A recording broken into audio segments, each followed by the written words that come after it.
funny. Ha ha, not funny. Colin. It's going rogue left and right, man. And Mike, the Ape Man. Oh my goodness gracious. PTR Radio. You ready to kick ass?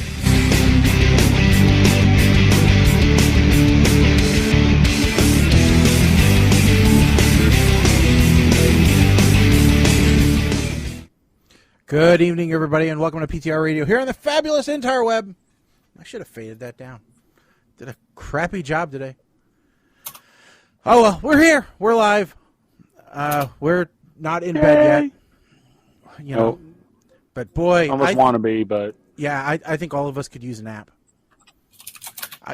I had to work church yesterday, so I had to start at 6:30 in the morning yesterday.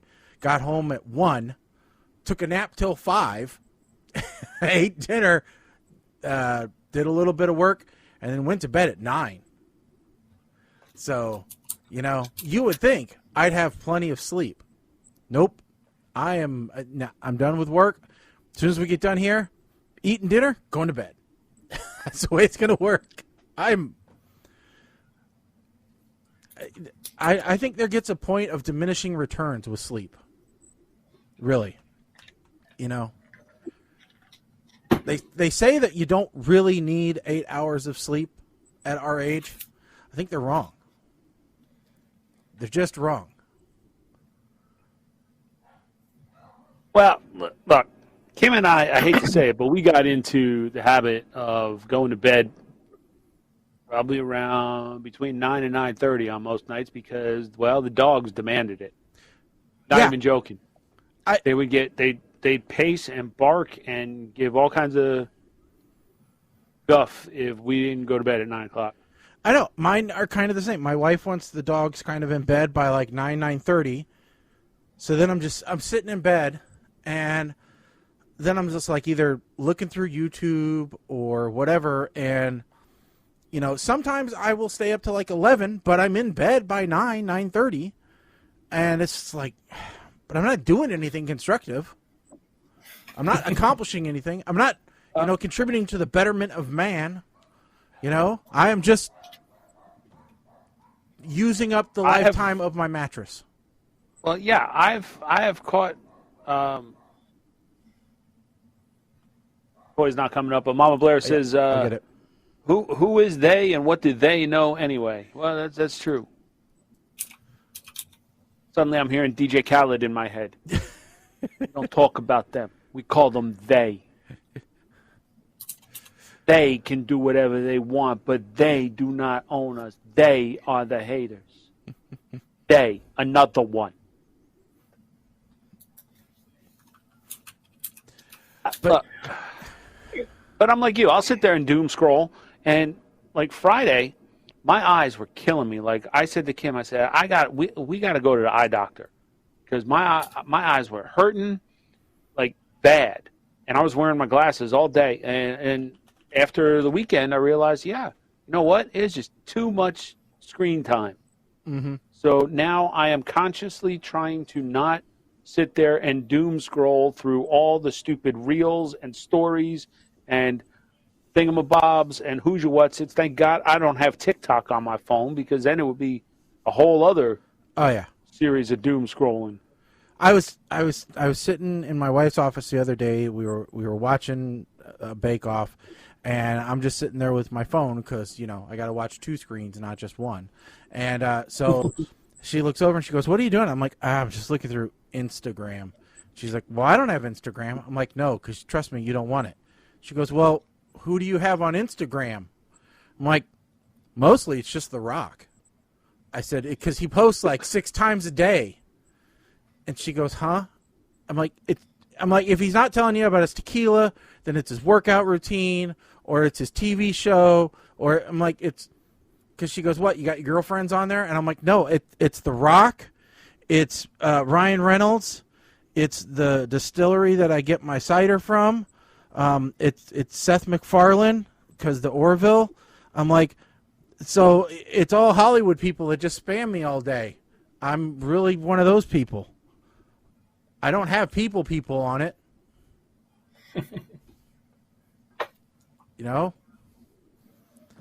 all right, Greg, you don't have to follow me. No, I do. I tell you what, the people I follow, I do follow Mike the Ape Man, and I follow Butterstown, Gifts and Okay. Creations. I follow those two. Those are the closest two things to real people that I know.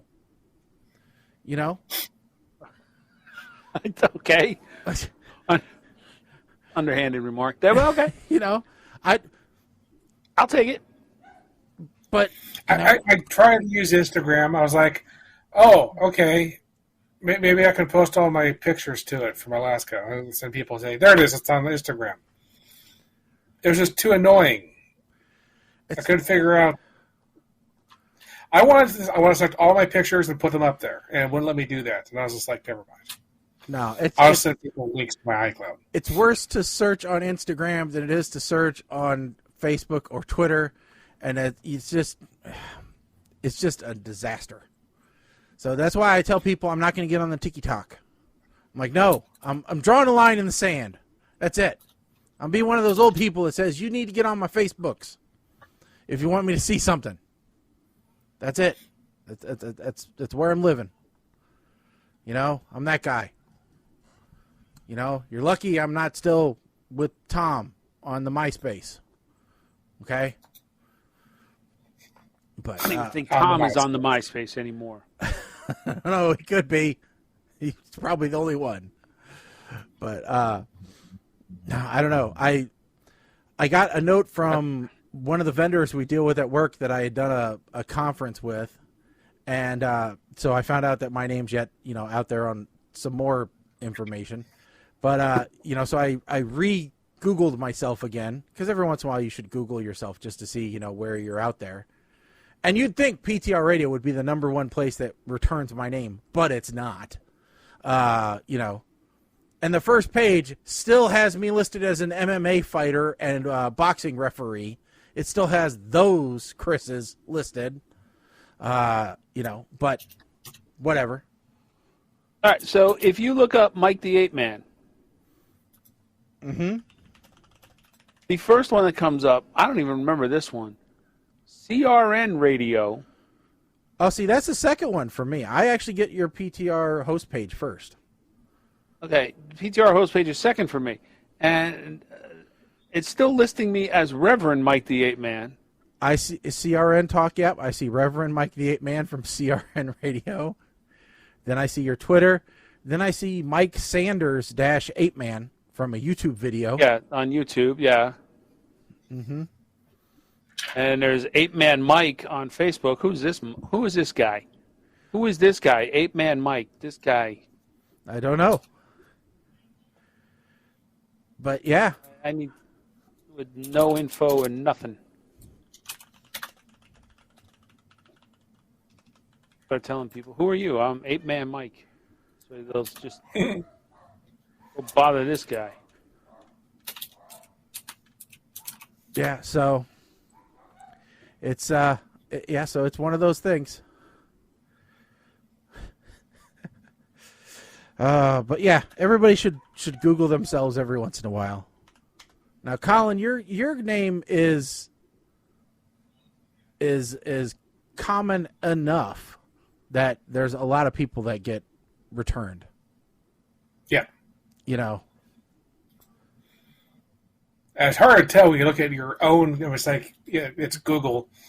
They already know who you are, so. Yeah. So, but at least for the images for you, it comes back with a obstetrician from Perth. So you got that going for you. So,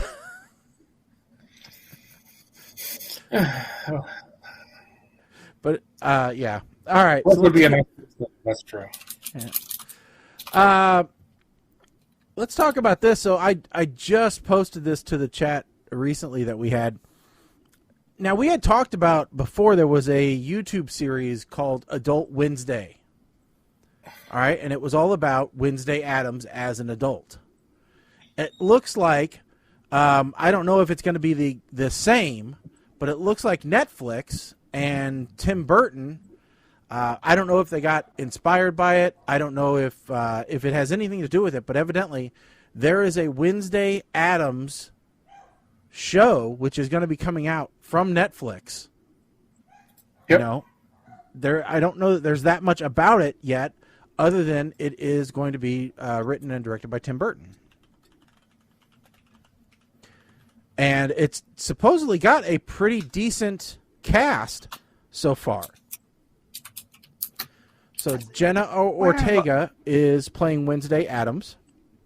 She was in the new Scream, right? Yes. And maybe the last Transformers movie? You know what? I don't know. I couldn't tell you that. Let's see here. Movies. So she was in Scream. She was in Yes Day. So we saw her. She was the older daughter in Yes Day. That's right. Okay. She was in The Babysitter. So we saw her in that as well. That's right. She was the friend, I think. Yeah. She was somehow in Iron Man 3. Don't remember what she was in that.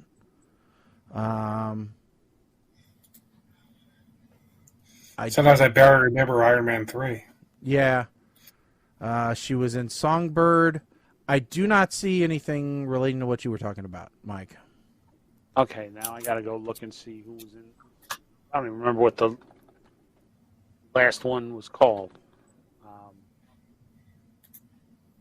Not the last night. What the hell was it?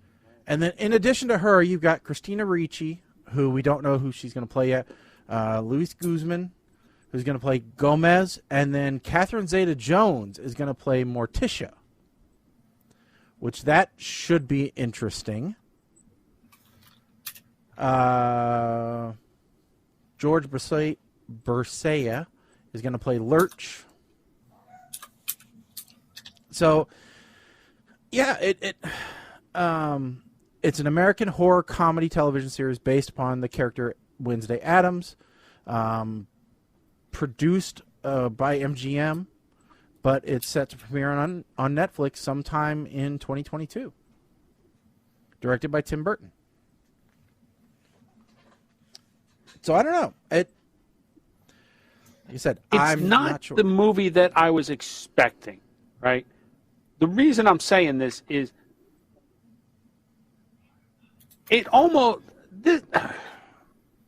I didn't watch the trailers, but because it's Tim Burton, maybe it will have that little darker. I'm on a kick now where I want the darker, menacing versions of remakes. I want them to be adult. I don't want them to be happy, happy, joy, joy, shiny, shiny, shiny. I will set you ablaze where you sleep so that I can fill your evenings with nightmares. That's the kind of remakes I want. I don't know if that's going to be the case with Tim Burton. He gets a little too goofy. So you want like a Car 54 Where Are You remake where they're dirty cops? I'm pretty sure that we've seen that before. That plot probably. No, I want to see like like how they did with not that I watched the show, but like Riverdale. Okay? Yeah. Riverdale is like a darker version of. To my understanding, they did the same thing with like Sabrina. It was a very dark version. Yes. That's an even better example. Yes. So, yeah, I don't know. It'll be interesting. I think I would probably watch a couple episodes just to see what it's like. I watched the movies for tonight that we're going to put off doing the reviews. But I watched the movies for tonight, and then I'm like, okay, what else can I watch? Because I'm kind of bored because, like we said, I go to bed earlier than I really want to go to bed.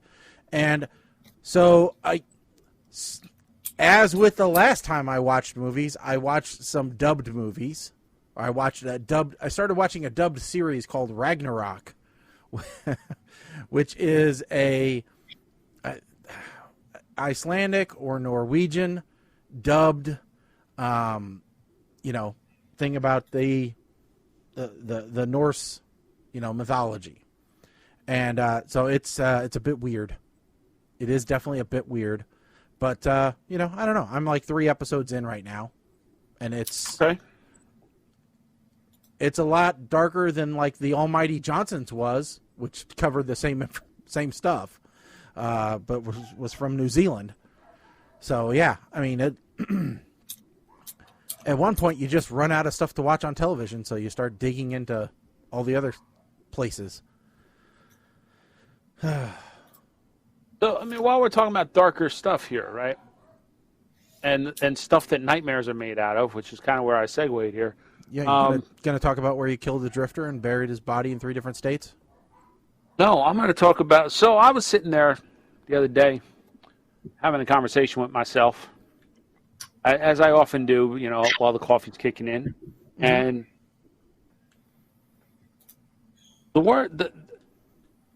one of the other morning rituals, besides drinking my coffee, doing my damn Wordle, which is another addiction that we can talk about. Yeah. Right? And I log on to the DJ record pool that I'm a member of to see what new records have been. Never once in the history of anything on this planet has anyone ever sat there and said, you know what? I would love to hear a song done by John Goslin of John and Kate Plus 8. No. But somehow it showed up as a new release. And apparently this guy, like, literally, nobody in the history of music has ever sat there and looked at John Goslin and said, he gonna be the next Eminem. No, it's never happened. Not even if there was peyote, not even if Snoop Dogg was over there saying, "Boshezio, my nizzle, I produce it." No, it's not gonna happen. But here he is. He's got a damn album out. And it makes me wonder, should I start doing peyote and recording stuff? Because it seems like everybody else has now. The Catch Me Outside chick has an album. Yeah. I don't know. Maybe I'm missing my calling here. I got that. There, that dude that my money don't jiggle jiggle. It folds. I like the way you wiggle wiggle. Faux show. See, like I could do that. Just put a little auto tune on it. I could do music like that. Yeah. You could make him bank. Yeah. Well, like we're talking about the other week. What's that? MC Hawking. You know, anybody can do that, including somebody with MC Hawking don't even have to speak. If you got the right text to speech, you just type it in and have the computer do it all for you. Yeah. Probably cheaper than auto tune. Yeah. Oh no, you can get free copies of auto tune. You can do the. I mean, you know, his new song titled "Voicemail," done in collaboration with DJ Casper. Another guy I never heard of. Isn't that the... Wait a second. DJ Casper, ain't he the dude that did, like, the... what the hell the DJ... Isn't he the dude who did, like, the electric slide? Or something? Or the cha-cha slide. DJ Casper did the cha-cha slide. That's who you gonna have help do your rap album? Hands on your knees, hands on your knees, hands on your knees. Now wiggle to the left. Bring it back now, right. Yo. One hop this time. That's real Two hops this time. At least he matched his level of thugness, you know? I'm not going to comment on DJ Casper's level of thugness, as you put it, because quite frankly, I don't know. All right. I mean, maybe you got to be super thug to do the cha-cha slide. I don't know. I don't know. I've heard stories that like some of the nicest guys when it comes to rap are actually the ones that will cut you. Nobody messed with. I heard one time the nicest guy in rap walk right up on stage on somebody and slap them right in the face on national television. I mean, a man who didn't even curse in his rap. That's how bad he was. I'm still surprised that we're talking about this still. Actually, that's what's the most surprising about all of this. Because it seems like just when everybody's just calm, moving on, nobody, not a single person, just. And then Jada says, I think it's time that Chris and Will sit down and talk this out like mature men. Meanwhile, Chris is like, I ain't sitting down with shit, man. No. Chris Rock don't want nothing to do with it. He just wants to keep doing his show. Yeah. Yeah. His comedy shows. All I know, like Will Smith, like apparently all of these projects got like canceled and shelved and all of this stuff. And like, okay, who's going to be suing who over this? That's going to be the next question. Because now we need another trial to obsess over now that Amber and Johnny have settled their beef. Yeah, boy. Well, they haven't settled anything. There were a bunch of YouTube lawyers who called that one wrong.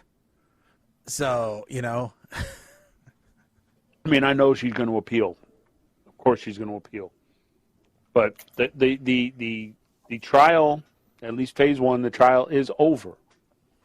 And a decision was reached. Now, do we dare talk about the decision? No. Okay. I don't know enough to talk about it. No, I have no opinion. Yeah, exactly. No opinion. According to the decision right now, she owe him a lot of money that she says she doesn't have. Correct. Here's the only interesting part. She says she's going to appeal, but in the state where they were suing each other, to appeal, you have to put the entire judgment amount first into escrow. And she says she doesn't have it. She doesn't have it. So, I'm just saying that sounds like a really weird law of putting people in catch-22 situations. You get some stupid judge and jury doing something silly like, well, we've decided that because you looked at that guy wrong, you owe him $5 trillion. Well, okay. So let's just be clear that I believe that is a requirement for civil cases to appeal. This is a civil case. Right? Yep. I don't want any YouTube lawyers that maybe are watching our show saying, no, actually, if you appeal a murder charge, there's no, no, civil case. This was not a criminal case. Which means nobody was guilty of anything. There was no guilt. Correct. Only liability. Correct. Yeah, because if I'm right, they both got awarded damages. Just one got awarded more damages than the other. Yes. So, but the damages awarded to Amber Heard actually were not awarded from Johnny himself. It was one of Johnny's lawyers that I believe was ordered to pay because Amber. The lawyer was acting as his agent. Well, Johnny Depp is liable for it. Okay. But the charge specifically stated he was the one that committed the act, whether it was representing Johnny or not. Right. Anyway. It kind of cancels each other out, like, because I think she. But then there was also an additional part that they ordered. So it was like $10 million. Then it was like $5 million in punitive damages, but the state of Virginia limits that to $355,000 in punitive damages. So they got knocked down. Somebody already updated her celebrity net worth page. Her net worth is negative $6 million.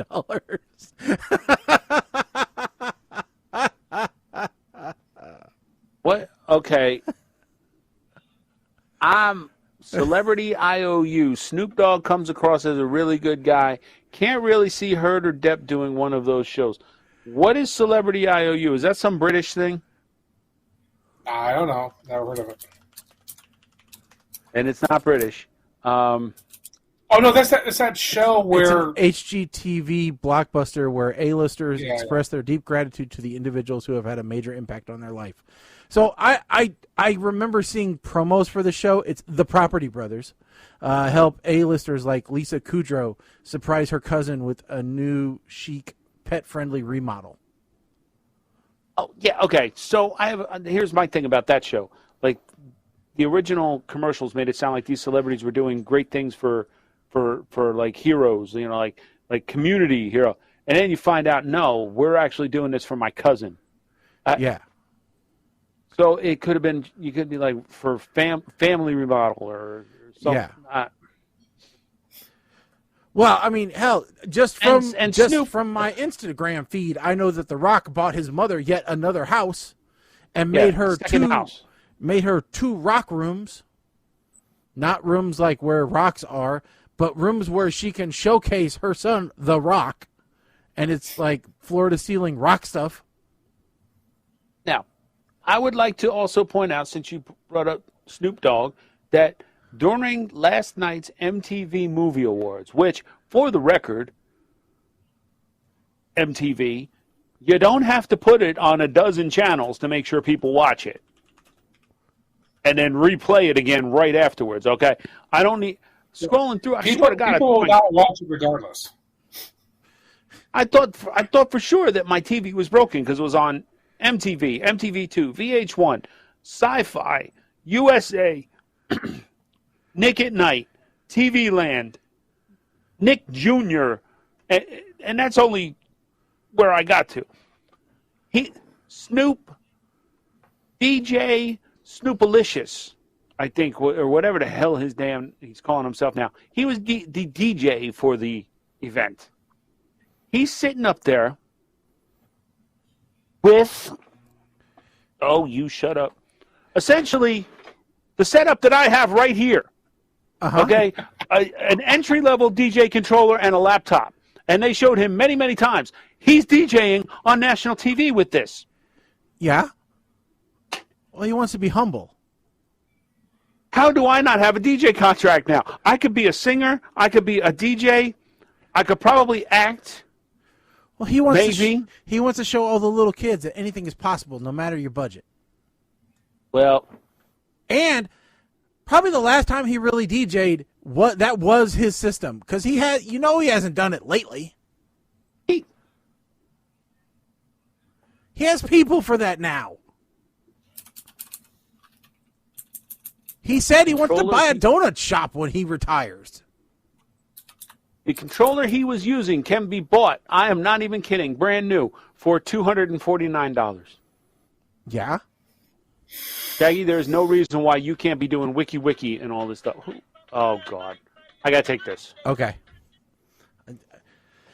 No, there's a reason why I can't do wikis. I don't know how to do wiki. I don't know that I could ever learn how to wiki. I'm pretty wiki deficient. And yeah, I don't. We're not sure how to do the wiki. No, much less the wiki. Yeah, but yeah, it's just something I don't. It's one thing I don't get. So let's see here. Something else. Now we can talk about this, Colin, because I know you have your opinion about this. So Elon Musk. Now I used to kind of like Elon. I kind of thought, okay, that guy's pretty cool. You know, he is he is Tony Stark. You know, he's got lots of money. Yeah. He's got these crazy ideas. He builds all this weird stuff. You know, he is going to have his own Iron Man suit someday. He's throwing his people into space. And I thought, so far he's pretty cool. Well, he does. He says the random crazy things sometimes. He does some things which are kind of weird, and you're like, well, I guess he's the new Edison. Yeah, is what we were thinking at the time. Yeah. Well, actually, you didn't even think or Howard Hughes. Yeah, Howard Hughes, or maybe you did think he was Nikola Tesla, right? Because you didn't see him as establishment, so you didn't necessarily see him as Edison. But but then he goes and dashes it all. By a couple of, he said a few things, but I'm only going to highlight one of them. He come out and says COVID-19 tricked people into thinking that you don't actually need to work hard. Well, one, I don't believe that. I don't think COVID-19 tricked anyone into thinking they didn't need to work hard. he also said that he says anyone who wishes to do remote work must be in the office for a minimum of 40 hours per week or depart Tesla. Okay, well, 40 hours a week of in-office work is not working remotely.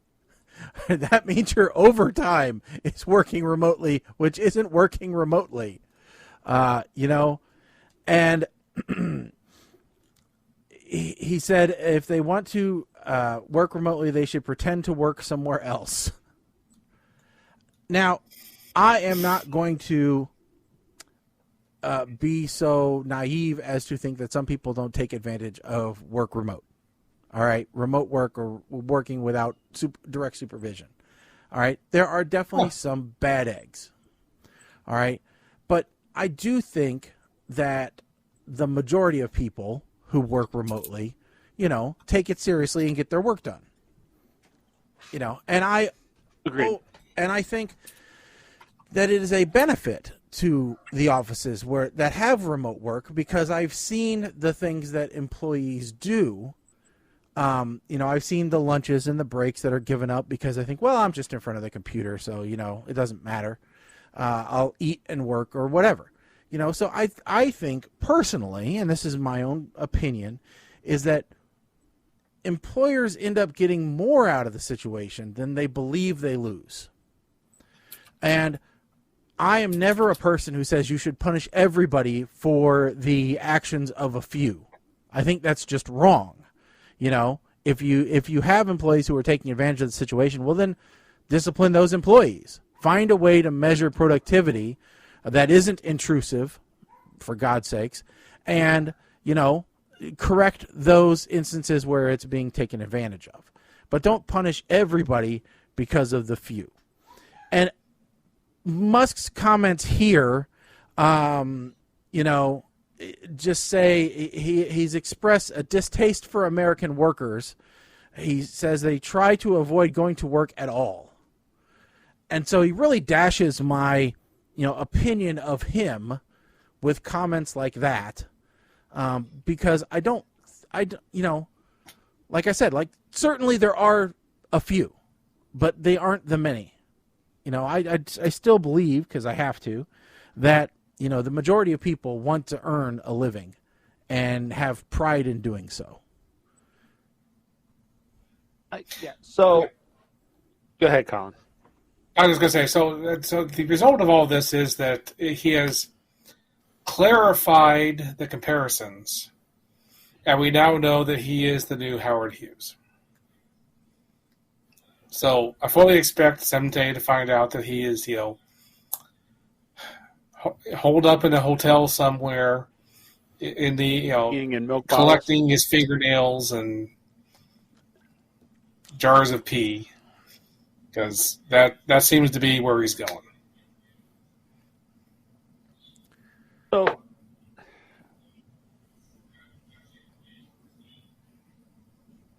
I think he is of the mentality.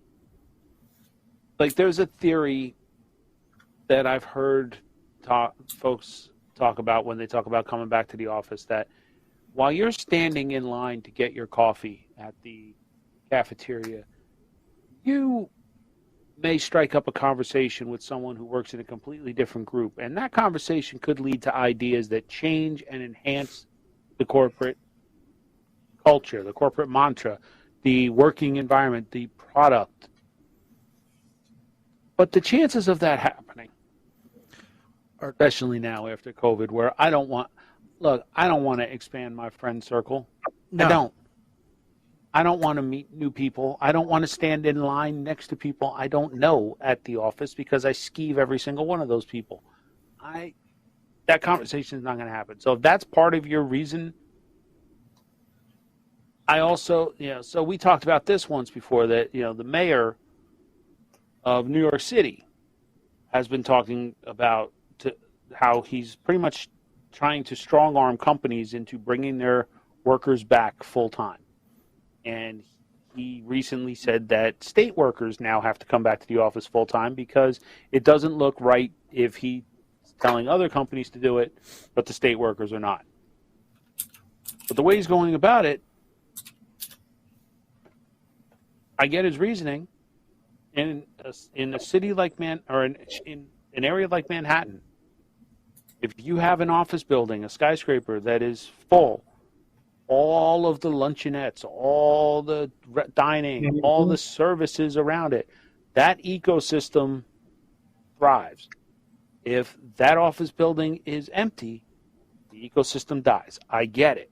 Mm-hmm. However, strong-arming that company, whose workers are already remote, will very quickly that company will say, yeah, we don't have to be in Manhattan at all. Right. We don't have to pay that exorbitant, that fee for that building, that location, if you are going to tell us how to run our business. So I see a lot of different facets to it. But the distrust that it's very simple. If you were doing that job before COVID, and there's always some kind of widget that you're measured on. If everything is still getting done, then obviously productivity has not gone down.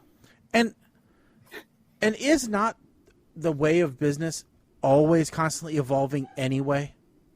Yes. Shouldn't it be the mission of business to evolve the way that you get that work done? So why would you choose to stagnate in the old method just because of what's around? You have to be careful how far you go down that rabbit hole, because Musk is the kind of guy who will figure out, well, your job could be done by AI. I agree, and I know that is a potential danger to the workforce, but realistically, that is going to occur eventually regardless. That is going to happen because the corporate executives, it's their job to save money for the shareholders. The shareholders are responsible to make money. The company's business is to make money for the shareholders, no matter how that happens. They're legally obligated to do that, which is part of the problem of corporate America. Well, yeah, I was going to say we could go down that rabbit hole too. That should the company be answering to shareholders or be answering to the market, as in providing the best possible service or product for customers, not concerned with numbers on a ledger so that shareholders are happy. That's the way it's going to be unless someone changes the law. Well, and sometimes the best product doesn't make the most money. We've seen that happen several times. True. But going back to this, so either of you heard about the Reddit thing on overemployed? No, I don't think so. No. So apparently there's this whole thing of people doing multiple jobs simultaneously. Working 2 remote jobs at the same time. Yeah. Or 3. I mean, there's people who run many jobs simultaneously. A lot of them are programmers. Well, we used to always have a joke. Well, I wouldn't even call it a joke, but one of my first supervisors at work once told me, like, I was good with some of the reports, and I was able to, from proprietary systems, so I was able to pull data really quickly. One time, I did it so quick that my supervisor said, no, go back to your desk, and I want you to listen to half of that half of an album, and then come back with it. I said, why? Kind of like that scene in the movie Big, where Josh does stuff too quickly, and then dude leans over and says, hey, slow down, you're making us look bad. Never let them know how quickly you can actually get stuff done. Yeah, the Scotty principle. Yes.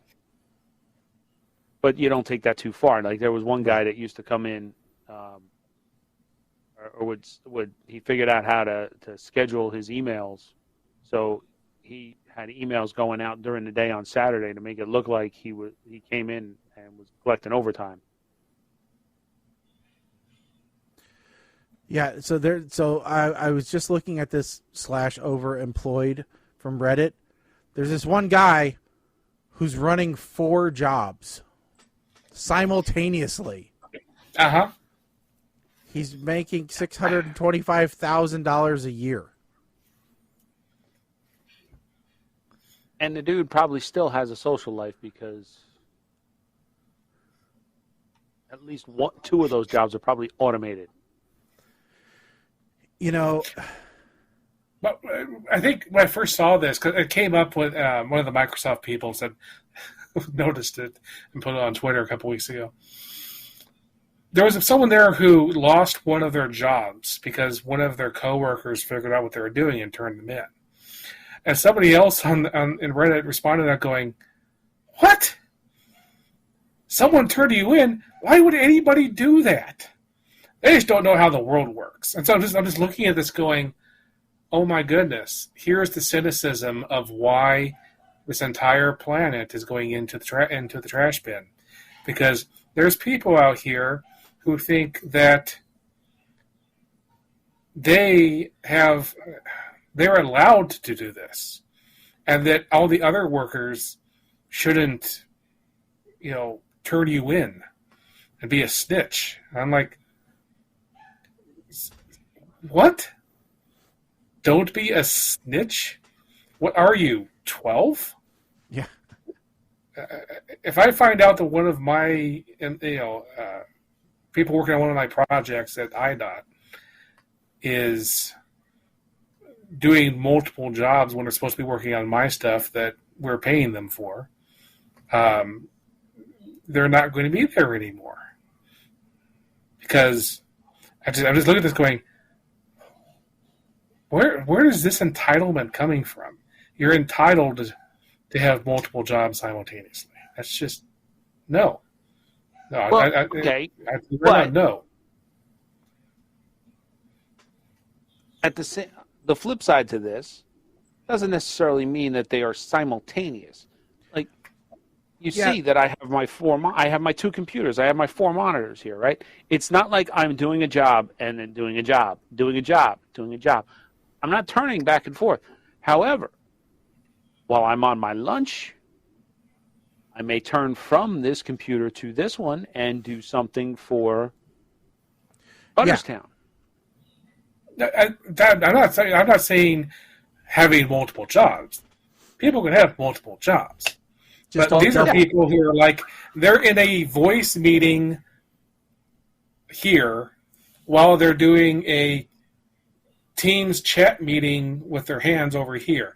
They're having simultaneous meetings for different employers at the same time. They're double dipping. Dipping on the mic.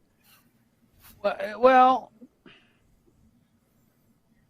I guess all right, and I'm playing devil's advocate here because if we all agree, then there's no point in discussing it. But so devil's advocate, if you hire me to do a task, and I tell you up front, it will take me this long to complete that task, and you say that okay.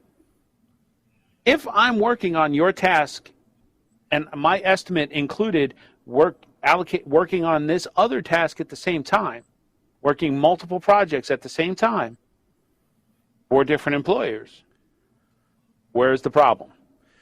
Yeah, I mean, the thing is here, and that's what this guy, this guy on that running these multiple jobs at the same time, he actually says, okay, I'm upfront with everybody that I am running multiple contracts at the same time, which is great. Be upfront, be honest, Yeah. And, so he actually does break up his, essentially he's saying he works like 60 hours a week, about 20 hours for each job, but because of the level that he's working, he's almost making a full salary for those 20 hours for each of those positions.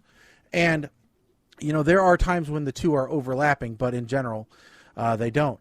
And he's got tips and things. I mean, he actually makes a pretty good case for it. You know, I have no problem with people doing contract work and doing as many contracts as they can and getting the work done. Yeah. But there's people who have multiple full-time jobs. Yeah, if you're talking salaried work. Yes. There are people with multiple salaried positions simultaneously. Now, as an example, you know, I was told a story of somebody when I first started. I was told a story. They tell you you're not allowed to do any other work on company time. If you're on company time, you're doing company work.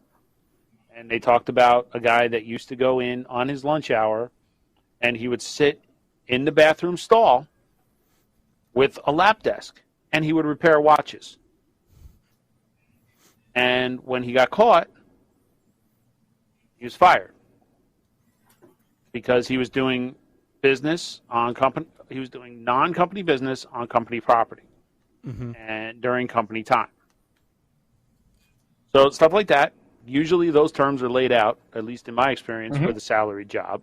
Yeah, those terms are harder to enforce when you have people working remote. But to Shaggy's point. So 2 points. One, to Shaggy's point, it shouldn't be assumed that everyone is doing this. Like, don't distrust everyone. Yeah. Because one person is doing it. The other, and now I forgot what my second point was going to be. Damn it. I'm sure I'll get back to it. Yeah. It's going to come up when we move to the next topic, I'm sure. And it's like for us, I mean, the verbiage for the state, at least, for us, is they do have a little bit of a wiggle room for them where they say secondary employees cannot interfere with your state job. So, for example, and the reason why they did that is because they had people that were pulling night shifts that then would fall asleep at their desk, during the day. So you know, that's where they're like, how do we term this so that we can, reprimand them accordingly? Yeah. I mean, we have all kinds of people that work for the state that do interesting things secondarily. So, yeah, it gets a bit murky sometimes. But I hadn't seen this Reddit before, so this is interesting, Colin. Yeah, and to me, because so many of these people were programmers, I'm just thinking about the copyright problems. When I am on work time, contractually, everything I create is owned by the employer, because otherwise, copyright. If that wasn't the case, everything I do is work for hire, right? If it wasn't work for hire, then I actually would own copyright on all code that I write. So if you are employed by multiple companies at the same time, technically everything you write is owned by your original employer. So if your employer finds out that another employer is taking your time, then they actually own the copyright for everything that you created for the other company. And now you're liable to two companies coming at you for everything that you have. So, I mean, those are very valid legal reasons why you shouldn't be doing this. But the point that I was going to bring up was, the whole part about being a snitch. Well, if the person's not violating any company code or a company bylaw or a term of employment, the person's still getting their work done and is not negatively affecting you? Yeah. Why? But they are negatively affecting you. But again, devil's advocate, how? Okay, so speaking strictly on my line of work, okay. So if I had someone who was writing code, and now I'm going in and modifying their code. The question is, who owns the copyright for that code? Okay, It can that's be argued that the the copyright for that code is now owned by the other company because that was their original employer. So at that point, now I am now it's the legal and term of employment thing that I'm saying, though. That falls under the legal and terms of employment. That I said. If that, but now I edited. So now I've edited that code and I've sprinkled that code through all of my code. So now I'm liable because I have now broken the copyright of the first company. Okay. Okay. So that's what I'm saying. I mean, it's not good. But then there would. There's also an original sin type argument there that if it wasn't violating any legality, and again, specifically to what you're saying, I'm not debating your example at all because you've laid it out clearly that there's a legal issue here. Also, I have an ethical obligation to my employer. Oh, so if I find out, ethically speaking, I have to report it. Otherwise, I'm being unethical. And I'm also liable at that point. Okay. So to say I am, to say theoretically that I would be wrong in being a snitch, I'm looking at that going, well, maybe within your world, but not in the world that we actually live. But you're saying, oh, why are these people being snitches? They just don't understand the world we actually live in. So I'm looking at it going, apparently we both live in different worlds. And I think I prefer mine. Anyway, I just found, as we said, it's a very interesting little, there's all these little things out there you can find on Reddit and stuff of these little cultures within the world. And this is one that's has nothing to do with gender or sex for once.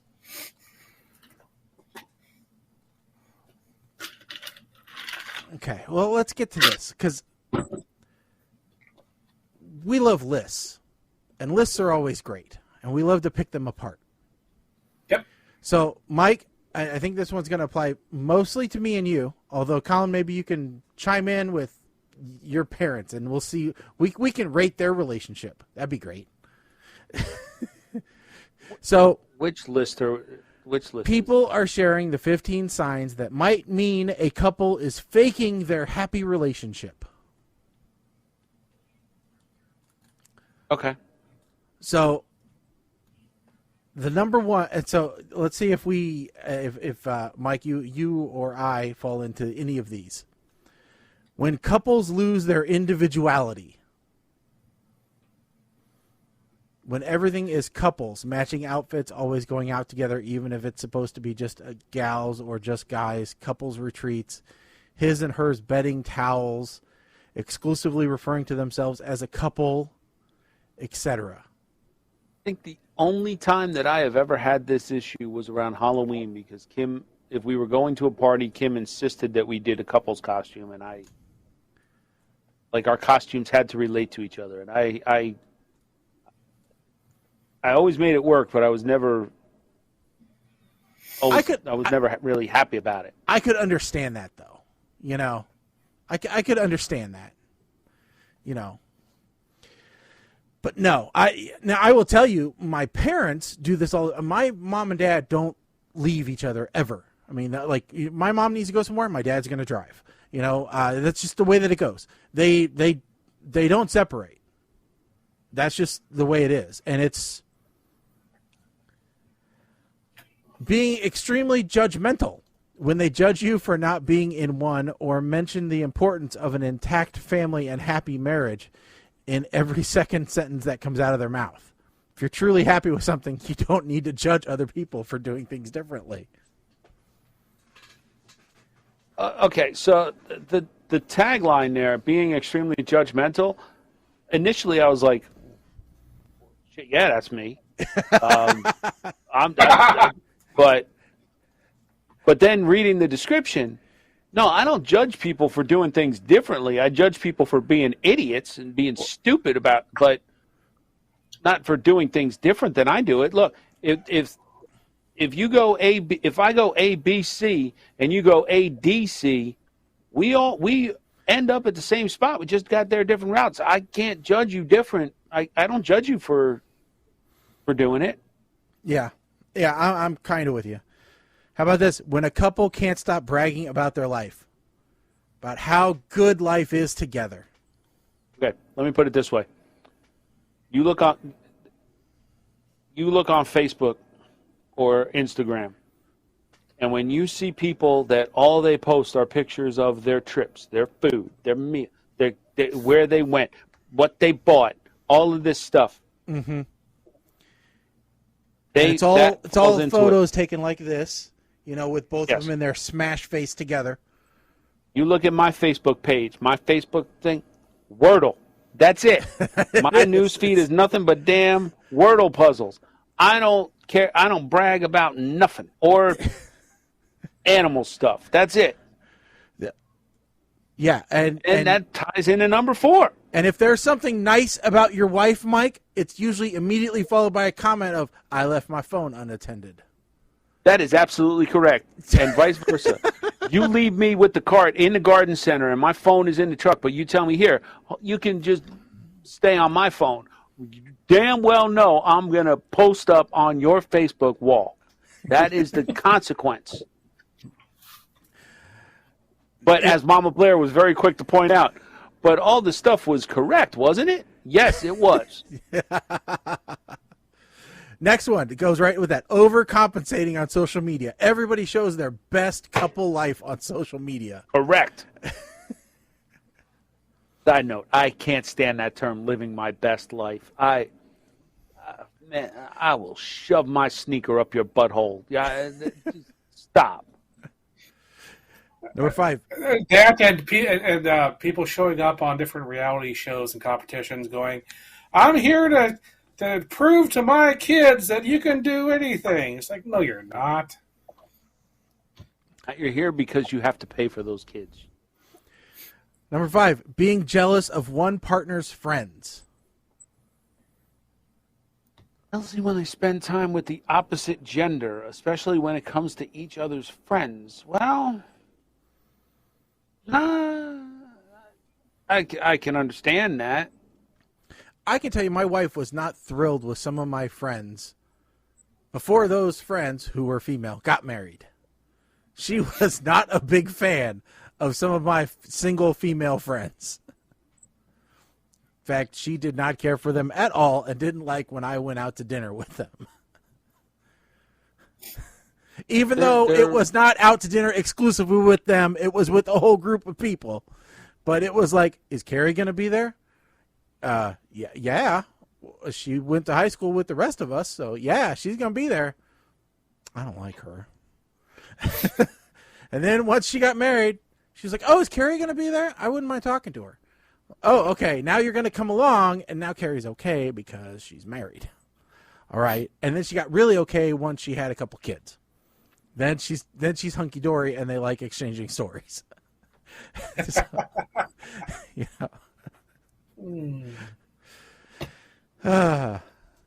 when a couple is disconnected at social gatherings. See, I don't fully get this one. I can't sit next to her and participate without being frustrated inside. Now, Mike, I don't know how it is with your wife, but like my wife and I may separate at, especially large like dinners and things, just simply because she wants to talk to the people she wants to talk to, and I want to talk to people I want to talk to, and I done talked to her already. I don't have to sit right next to her at dinner. We have plenty of time to talk to each other.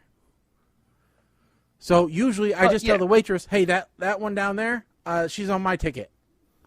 Well, okay, when you talk about like going out to dinner, I can't remember the last time I went out to dinner with so many people that not sitting next to her was like an option. If you talk about being at a party or something, we talk to whoever. We don't have to be, we're not joined at the hip. So I don't quite understand that one either. Yeah. I can't sit next I to her. do like how this participate without list being is trying to capture everything. We're always staying together. They're always apart. Okay. Oh no! Wait, Shaggy. I think we're reading this wrong. I can't sit next to her and participate without being frustrated inside. So it's like that almost sounds like mad because there's one is forcing the other to stay with them instead of allowing them to separate. Okay. I guess that could be it.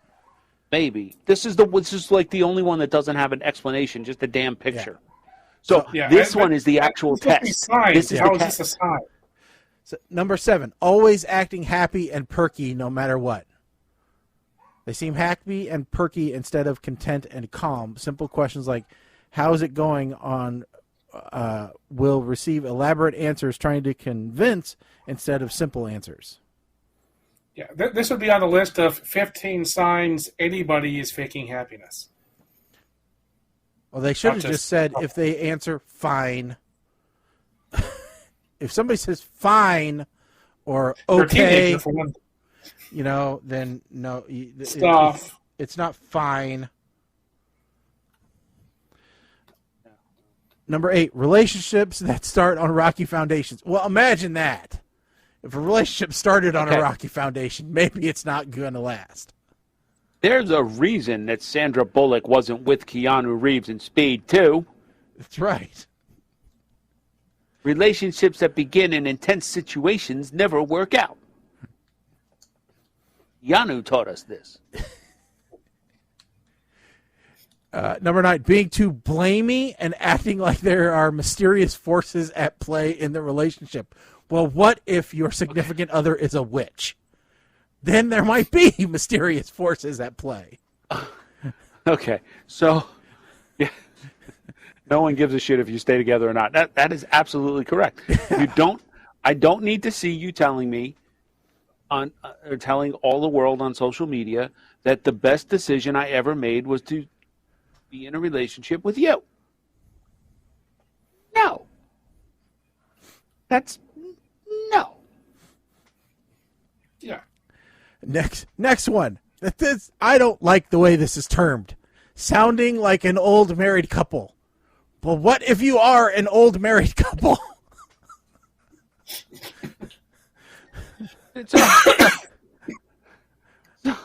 So we'll be hanging out with a couple of our friends, and Kim will turn to me and say, "Hey, Mike, tell him about what happened the other day," and I'll immediately start like, "Oh, this bitch. Let me tell you something. What she did." Like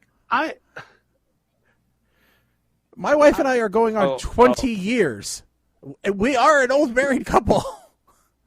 We just hit 10, and yeah, we're right there with you. Okay, I want to read it. And what's funny is this image. Okay, go ahead, read that. So apparently, Mama Blair accompanied Papa Blair to a conference in New Orleans, and there was a coworker, Papa Blair's coworker, that always had designs on his affections. I think that means always flirted with him and wanted to get with him, even though he's married. But she came sashaying up to him at the hotel wearing a cute cowboy hat and hot pants. She then saw me and quickly sashayed away. My reaction, laughed out loud. Well, yeah, because you were there, probably unbeknownst to yourself, giving her the look of death like, I will set you ablaze. Watch me. I will fight you for my man. And I know you would. You would fight somebody for Papa Blair. I know you would. Mm-hmm. Not saying that Papa Blair would ever stray, but you would fight for your man and vice versa. I know that. So what I thought was funny was this image that they're giving for the old married couple here in bed facing away from each other because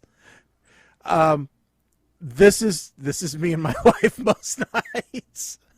Well, yeah, this is how we sleep too. It's like, I don't want you to be inhaling your exhale. I don't want to. Yeah, I want my own air. Plus, there's usually a cat in that space between us. Well, actually, what's worse is we're looking at getting a new bed because my wife's back is getting pretty bad, and so my stepson told me about this company called Ghost Bed. I don't know if you've ever heard of it before, but Another one of those. Go ahead. I don't know. They're supposed to be decent, but anyway, what we're looking at is this guy right here. It is called the Split King. So it is literally two beds. Cool. My parents have a Split King. It's great. Yeah. So not only will we not really be looking at each other, we will be on separate beds. They will just be pushed next to each other. Yeah. So Under bed LED lighting. oh yeah, yeah. They're this is like really, it's really nifty. And the nice thing is, it'll go into what they call the 0G,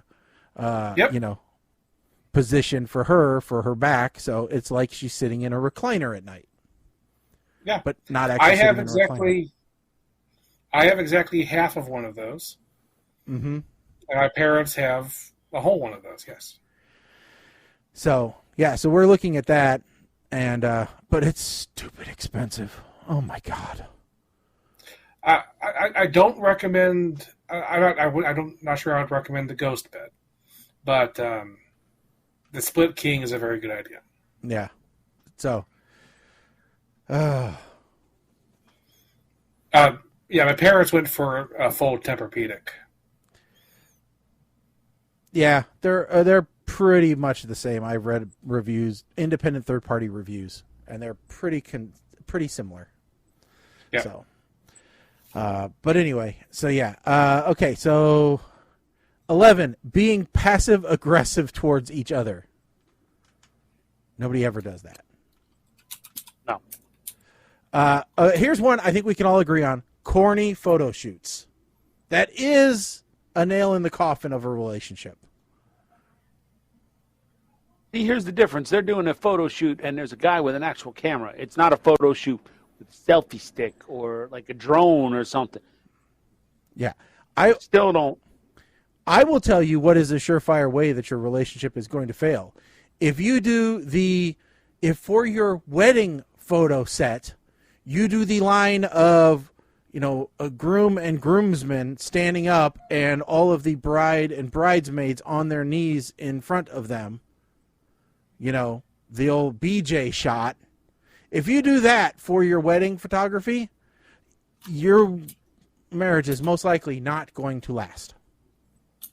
Okay, so we didn't do that one.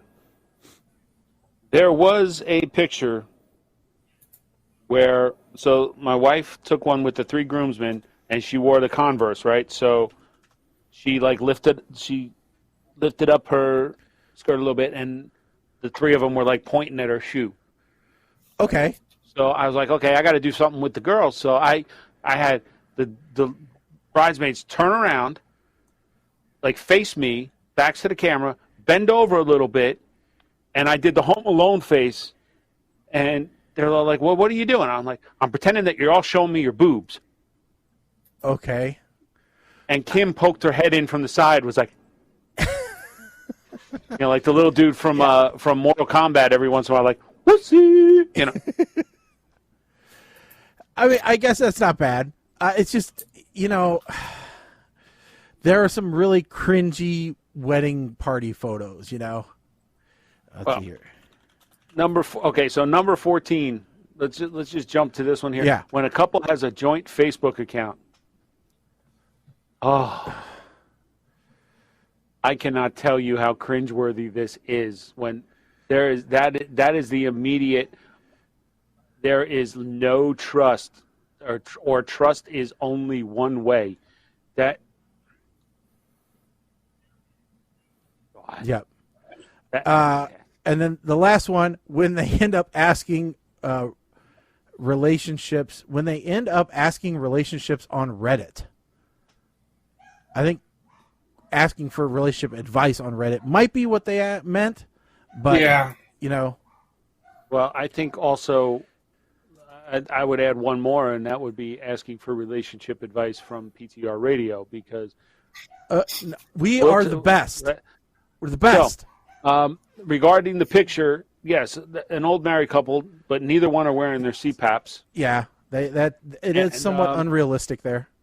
Okay, this is like a Bill Cosby bit here, but took out the obey part of the traditional vows because I knew that would set us up for failure. Let me tell you something. I tried every which way possible to work that word into our vows, and I cannot believe how quickly that word is like a trigger word for women.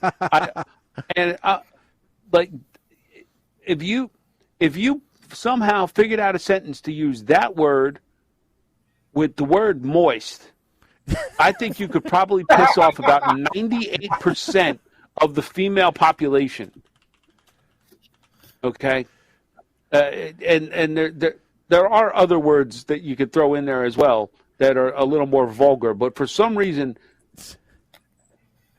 unless you're talking about a cake, that word moist will set a lot of women on their ear, and I don't quite know why. I don't understand it. I truly don't. Well, even Kate Middleton had that word taken out, so I don't know what to tell you.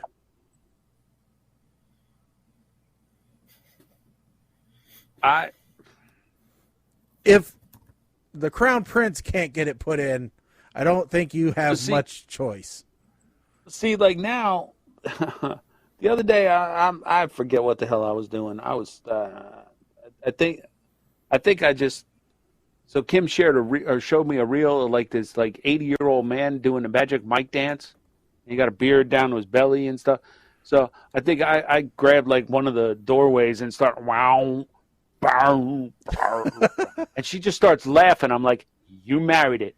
Better for worse, richer or poorer, sickness and in health includes mental. You married it. Death do us part. Doesn't mean kill me. Yep.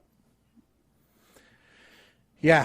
I was telling my wife, because we just had our benefits period the other day where you could make changes to your health and your death benefits, insurance and stuff. And I'm like, well, I finally got the insurance stuff figured out. I'm like, if you want to live, better off, now's the time to do it, because I just tripled the life insurance and put in the accidental death and dismemberment clause.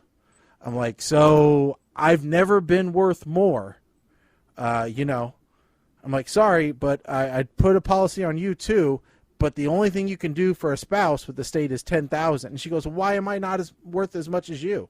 I'm like, well, it's all they'll let me do is $10,000. And she's like, oh, I see how it is. Women just aren't worth as much. I'm like, no, it's non-employed spouses aren't worth as much. That's all I can tell you. So, but yeah, it's kind of nuts. Yeah.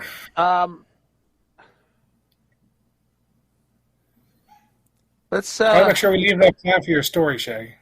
Oh yeah. So we were getting to talk about this a little bit before the show. Colin asked me if I got my plumbing fixed, because we had talked on the last show about how we had these little projects to do around the house and we needed decisions made. Oh, yeah. So Colin gave me the advice of, hey, here's the name of a plumber. I won't say the name again because of what I'm about to tell.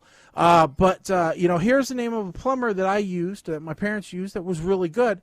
And then I explained my problem, and you said, that's just changing out the cartridge inside the little knob thingy, and it should be like $200. And I'm like, well, that sounds good to me. I think that's probably a good cost. And, so I called him up.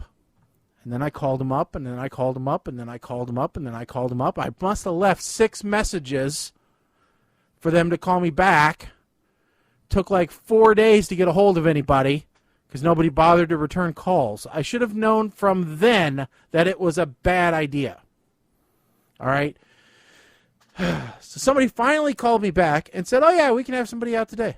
All right, great, cool. That's awesome. I'm working from home today. It'll work out great.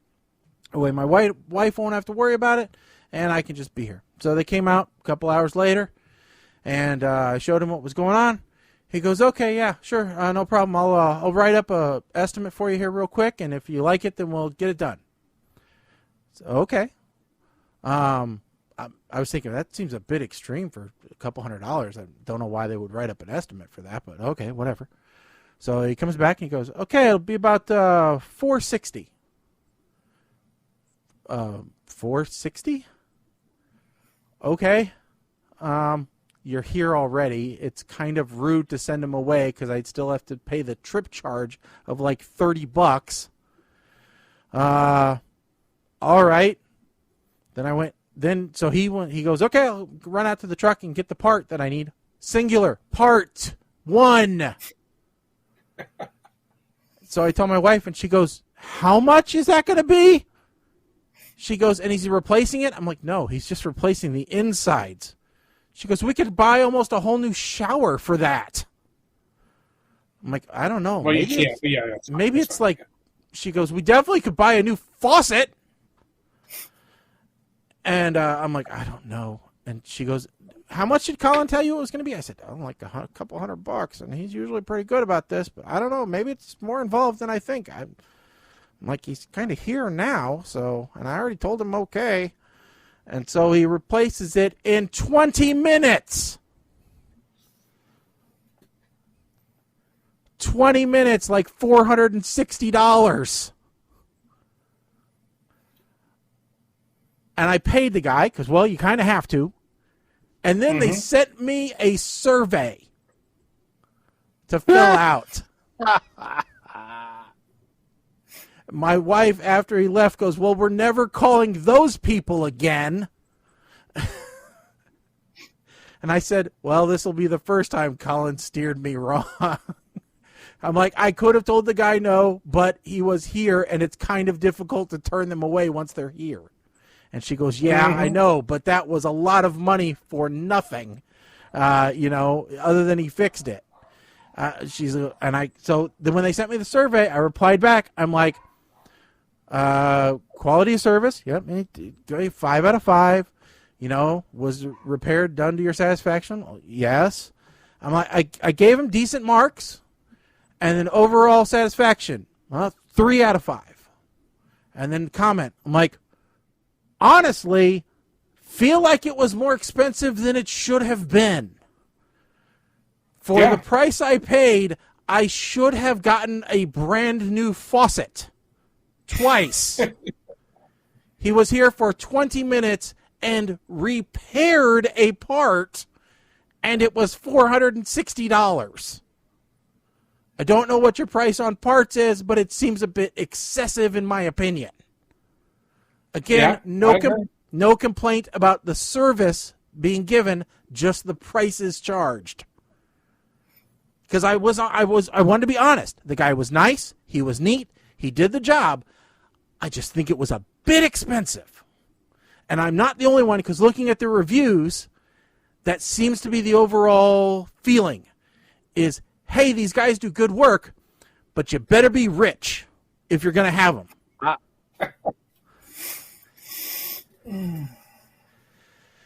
How much was gas that day? Was there a fuel surcharge added into that? And this one, I'm going to let you read and respond. He may have no. Yeah, but you should have charged $200 for knowing what to. He charged me $400 for knowing what to do because he looked at a YouTube video, likely. All right, I probably could have figured it out myself, but I did want it done now, and I get it. I get it. People pay me for doing what I know because of the things I know. But I also charge a very reasonable rate. I could charge an exorbitant amount of money for what I do, and people would pay it, but I don't because I have a conscience, and I have to be able to sleep at night. Evidently, these people sleep at night on mattresses made of $100 bills, and maybe they sleep just fine. I will say that sounds excessive. I have come to appreciate the reality of you pay more money to a plumber and then you don't have thousands of dollars worth of damage to your house when something you did yourself comes apart on you and gets water everywhere. Well, and that's why I was willing to pay for it, but I just my wife goes, we could have called Easter Day, who I normally call, and they'd have done it for like $150, $200. And I'm like, well, I wish you'd have told me that before I called these people, because I didn't think we had a normal plumber. Yeah. If you had a normal plumber, then definitely should have called your... Yeah. And she said, you seem like you were handling it, so I was going to let you handle it, which is like, hey, asshole, ask me next time. So, yeah, I took the brunt of that one. Yeah. I've heard lots of not so good things on that side, so that's why we don't use them. But anyway. What'd you say, Mike? Like with the comment that I had you read, you've watched enough reels, you've spent enough time doom scrolling that you must have seen something. It costs that much because it takes me an hour. It's not too expensive. It's not overpriced. You want to underpay, and you're paying for the. I've seen enough of those Etsy videos where I know. Okay, yeah, don't. Or those memes. Don't undervalue your work. You're worth more than that. Not when you're a friggin' plumber, okay? I would have asked to keep the part. I would have asked to keep the old part. And I would have went and I would have tried to look it up. Or I would have stole it out of his bag. Find that part and see how much that part costs, and then done that review.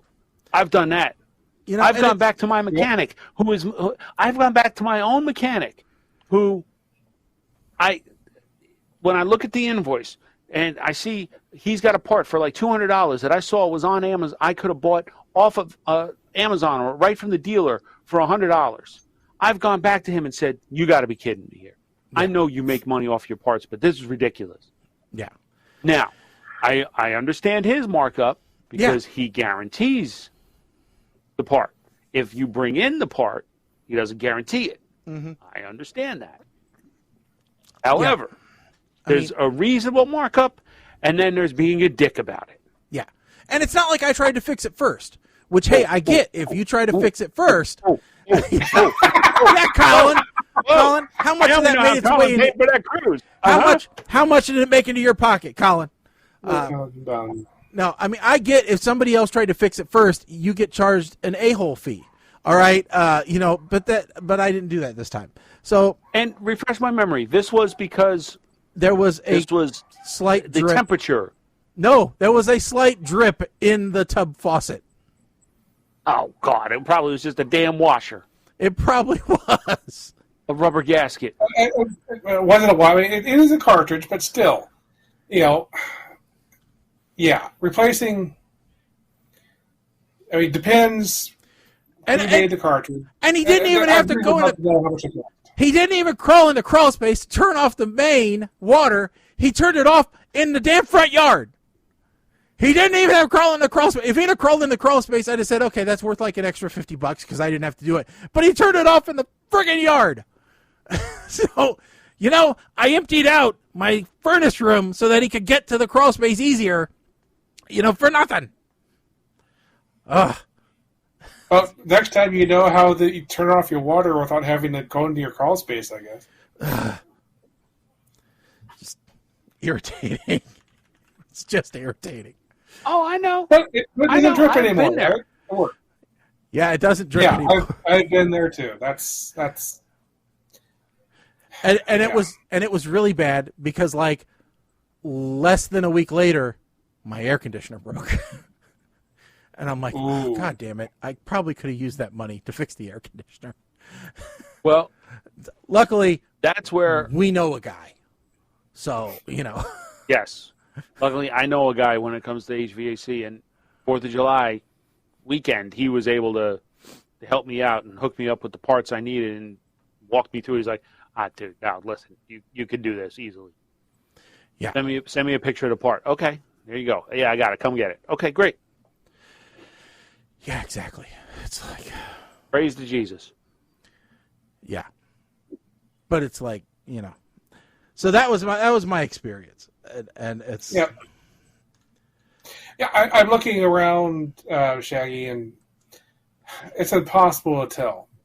You have anything from these cheap cartridges that probably came from Big Lots quality stuff for $10, and then you have ones that are like for Kohler and other name brand ones, and they cost $100 just for the cartridge. So it's difficult to tell how much you got ripped off.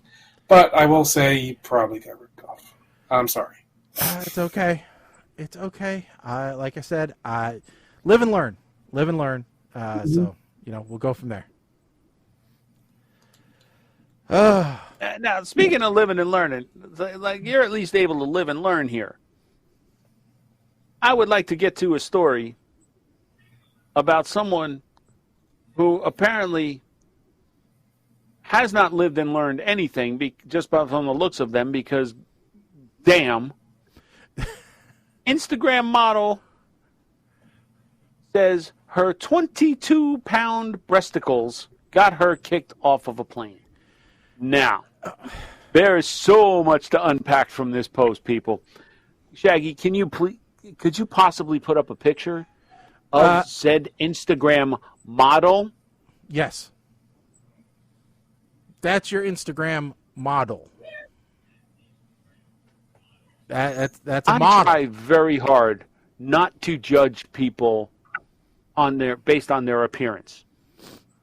However, in this case, I feel perfectly capable of judging this person based on her appearance, because 99% of this is not her. It's a surgeon or a tattoo artist or plastic.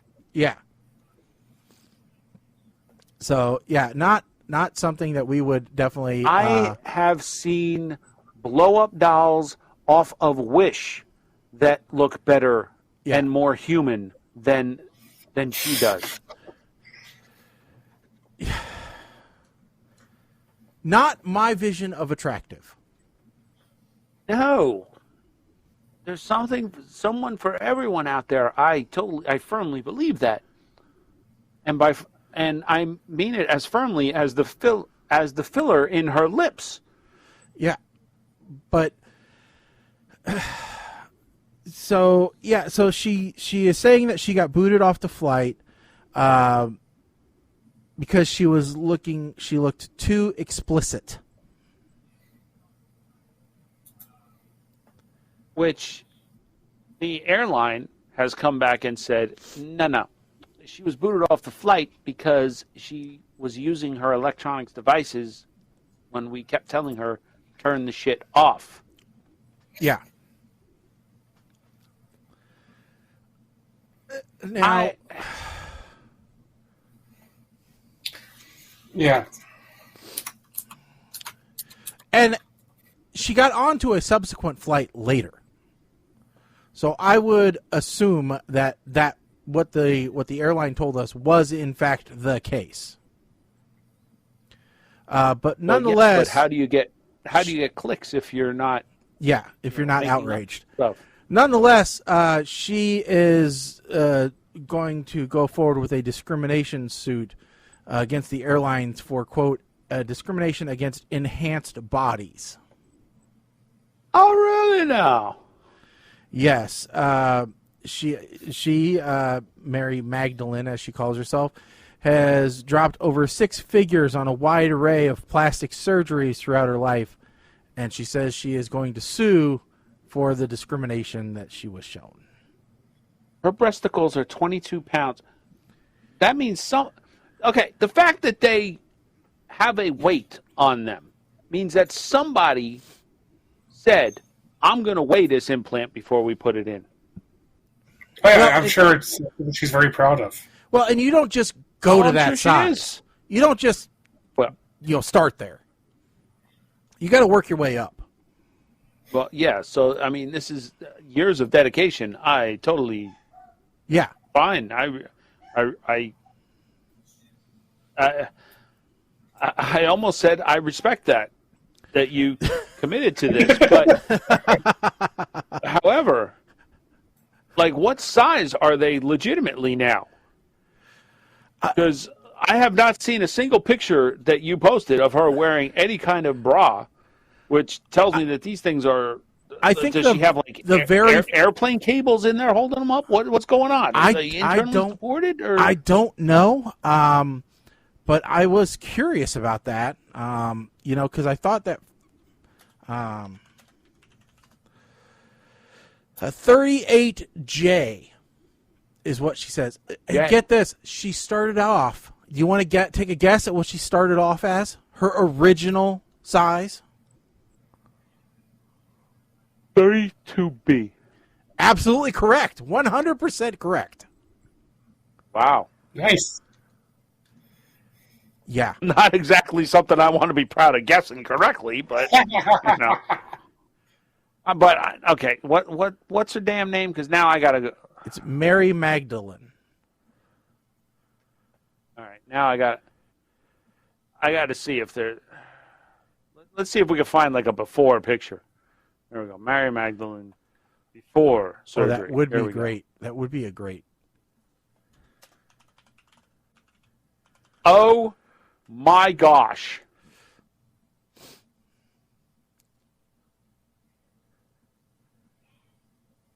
Dude. I was trying to find. Did you find one? Well, I mean, this is okay. Video, but I think I got one. Yeah, this has her before picture in it. Yeah, so here. I don't think that's fully done, but that was... Oh, no, that's not fully after. Well, yeah, it's from 2021. So I think it is. I don't believe that's fully after. Maybe not.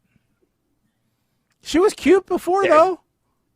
If you scroll down the link that I sent you... Okay.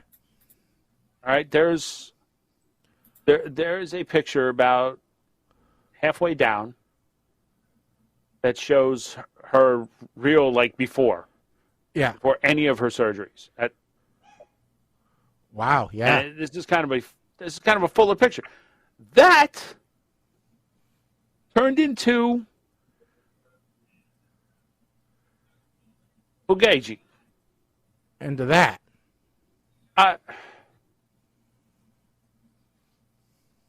I just,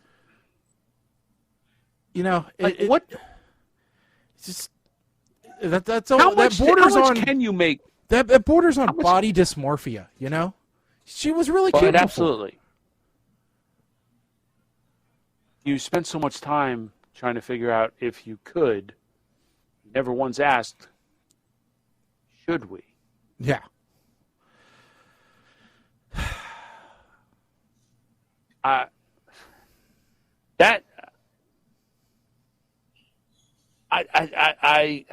Okay.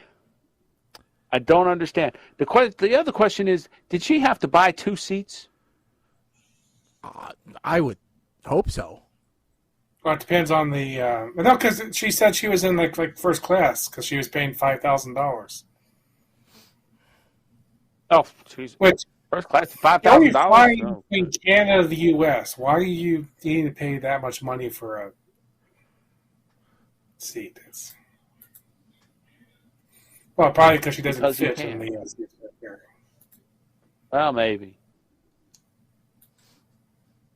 Maybe in first class you're a little more isolated, so you don't have people oogling you saying what onlookers. That?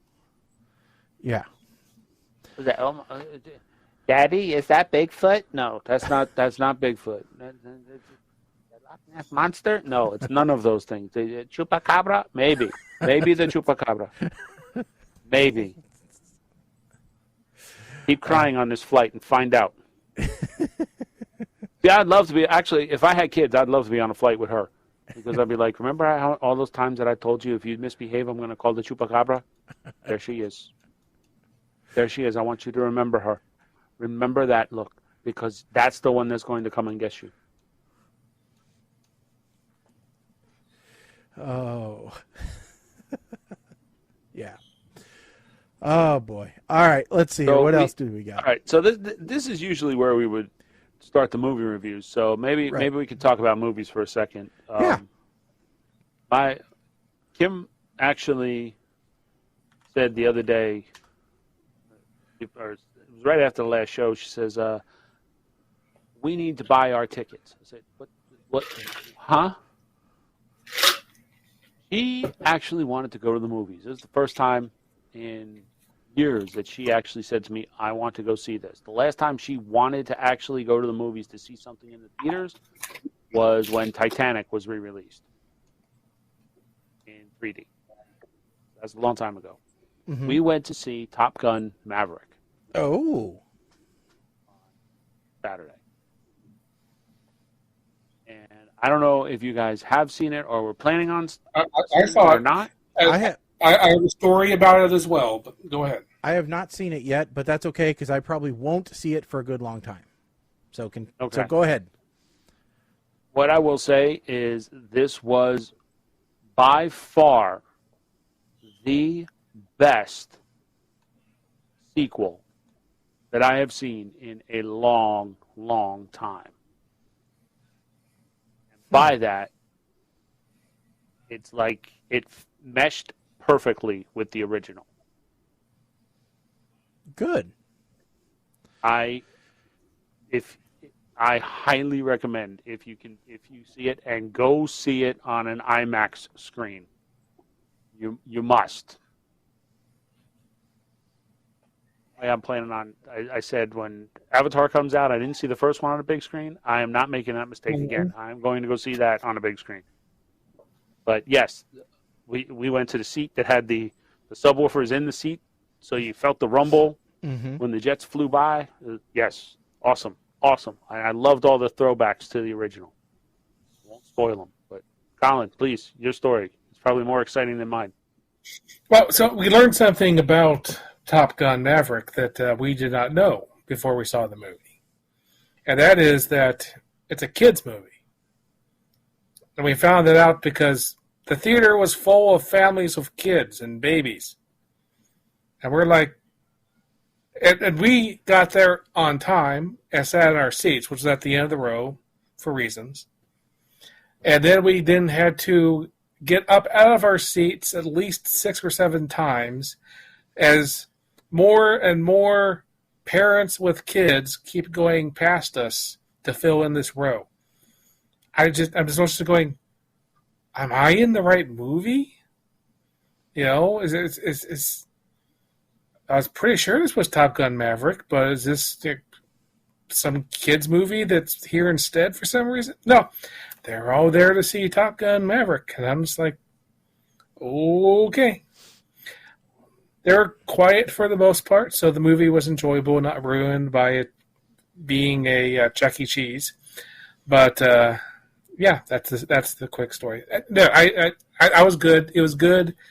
I'm not sure I'd give it as much praise as Mike did, but yeah, it's good. Okay. This was I read that this was Tom Cruise's highest grossing movie thus far. It's career, doing very well. Yeah. I think it broke 500 million this past week, worldwide. I want to say it was at 534 million after this past weekend worldwide. I know there's a lot of stories coming out about it, about, people who refuse to be back in it, people like Val Kilmer who were basically begging to be back in it. Now, I heard a different story about that one, that Tom Cruise begged Val to come back, or basically said we have to have Val in this. Well, it was a question of how much he would be in it.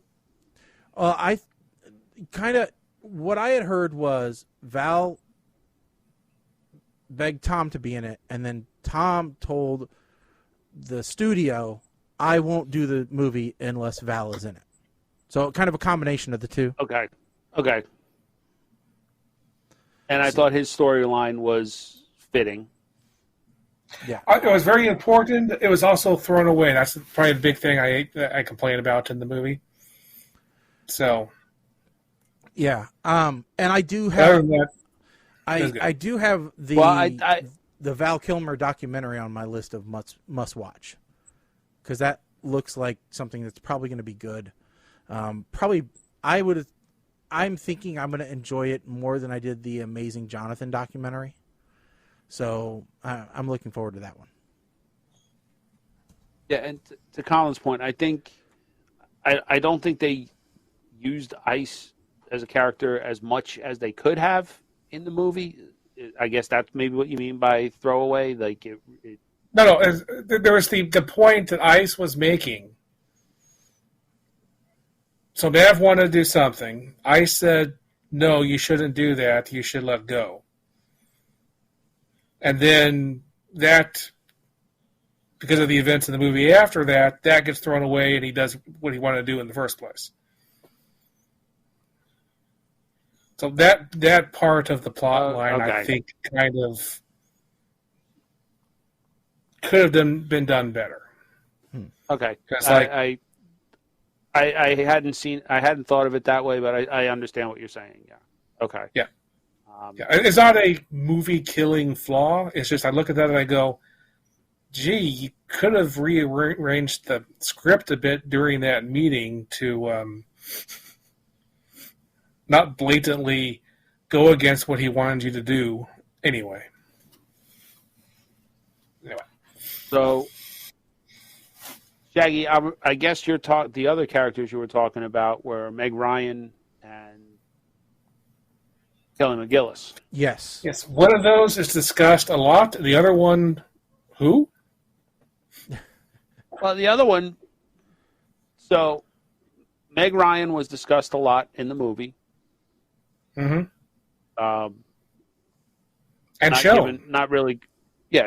Not really giving away anything by saying that her character, she was dead in the movie.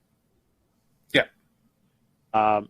Kelly McGillis said, I had no desire to be in that movie. Yeah. She was that. Well, she said, yeah. People asked her, and she goes, well, I have aged, 20 years, and I look like I've aged 20 years. So. Well, yeah, compared to Tom Cruise, who looks like he aged, I don't know, a minute. So. Well, here's the thing. Here's the thing about that.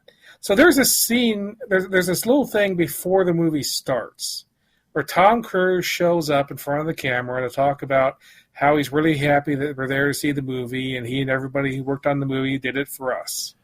And you're looking at us going, you're like, huh. So that's what Tom Cruise looks like. Because Tom Cruise showed up on camera not covered in makeup. He just kind of showed up. And you look at it going, that's what Tom Cruise actually looks like today. Not the Tom Cruise that we see in the movies covered with industrial makeup. So anyway, I thought that was interesting to see what Tom Cruise actually looks like.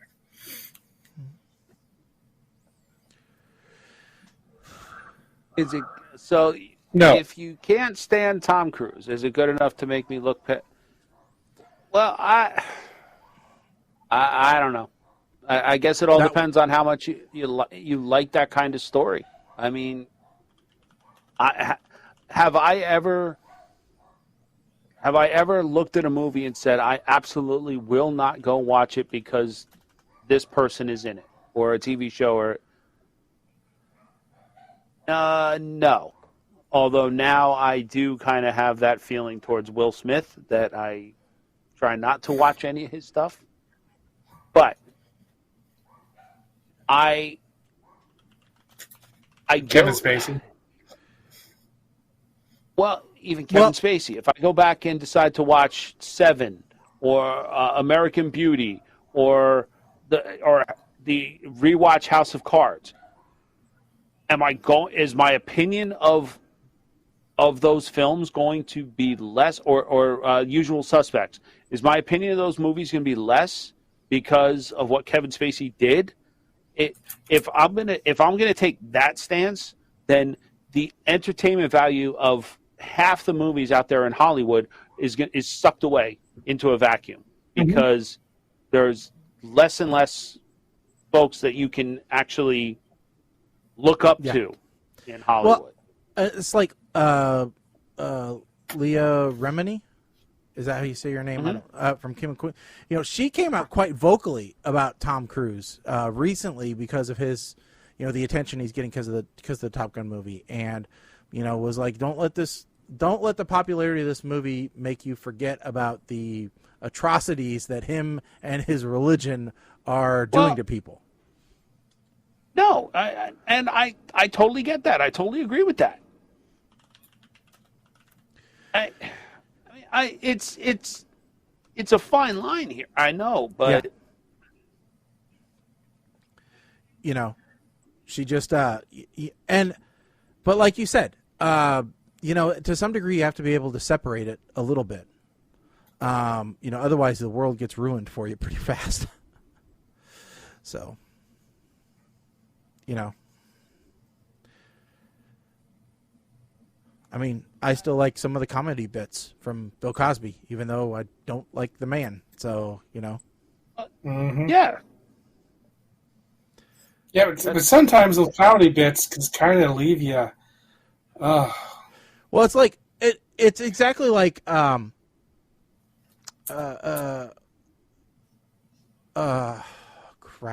Now I forgot his name. Well, here while you're trying to think about it, let me say. So I actually have on vinyl some of Bill Cosby's early comedy routines. Yeah.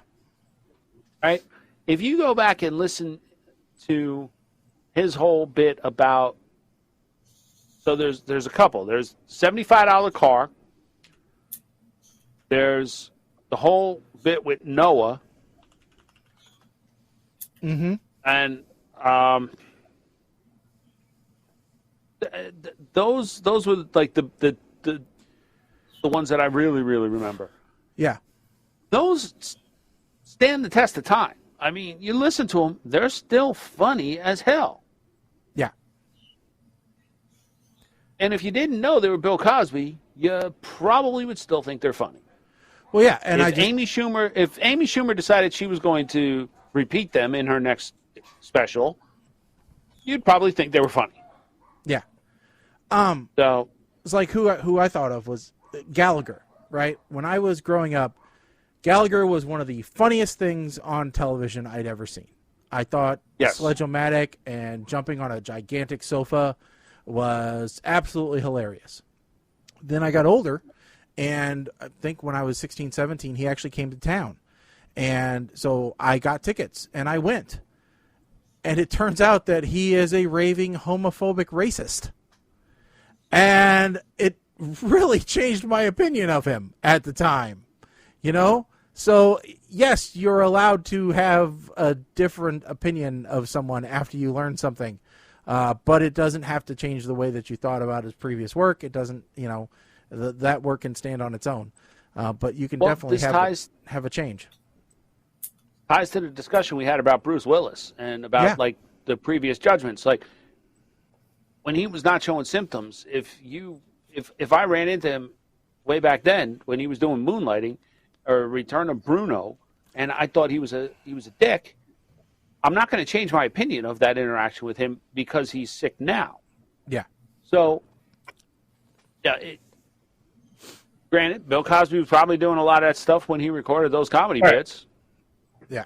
So, but here's so to go back to the original thing. To me, it's highly dependent on: is it a character actor playing a character, or is it a movie star who basically just plays themselves? Right. So, like for Tom Cruise, for example, he pretty much just plays Tom Cruise. He's not. I've never really seen Tom Cruise as that great of a actor playing a character. Other than it's Tom Cruise. It's Tom Cruise as a pilot. Tom Cruise as a race car driver. That kind of. That's the difference between a quote-unquote star and a character actor. A character actor tends to play characters, sink themselves in the characters. A star usually is themselves to some degree. And that's the difference to me of, if I don't like Tom Cruise, I'm going to see a movie where it's basically Tom Cruise there for 2.5 hours. Then it's probably not going to be good. So, all right. So we're not doing movie reviews tonight. We're going to pass those off to next week. And just for those, in case you didn't know, it was Project Power and Friendsgiving. And just to give you a little hint, one of those is good, and one of those is essentially a repeat of something we have already watched.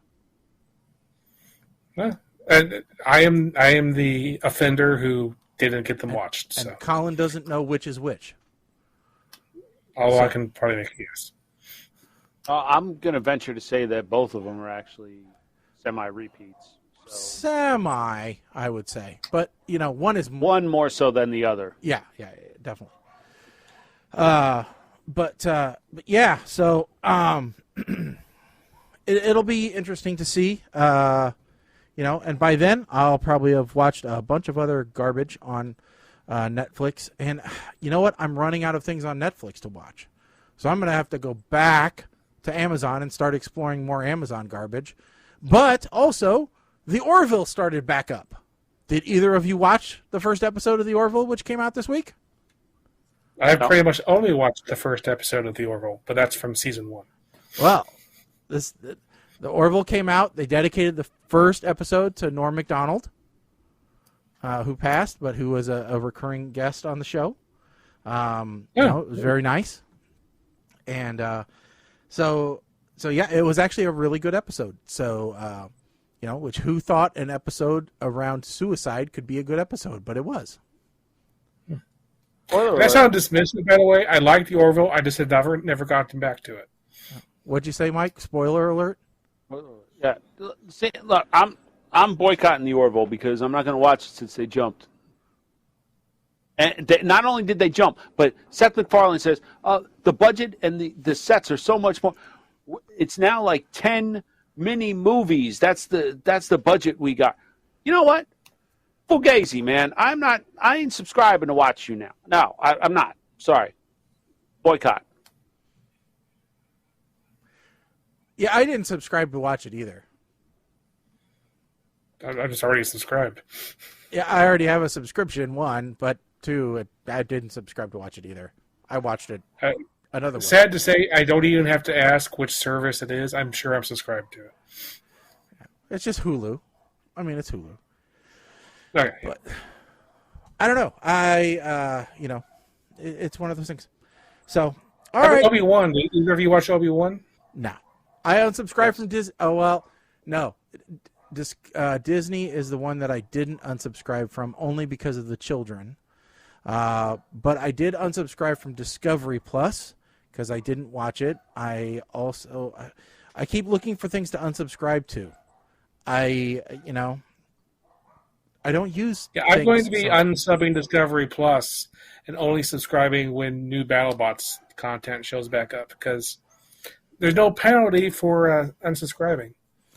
I cannot unsubscribe from Paramount / Showtime because I'm grandfathered into this deal through Apple TV where I bought one and I got the other free. So I can never unsubscribe. I will lose them. Okay, so I showed you guys my Mac that I got on the last show, right? No, I think you discussed it. I don't think you showed it, did you? Oh, yeah. I got the MacBook Air. You showed us the Air, and you said that you had gotten another machine. Yeah. So the other machine, I think we talked about it a little bit, came in as well.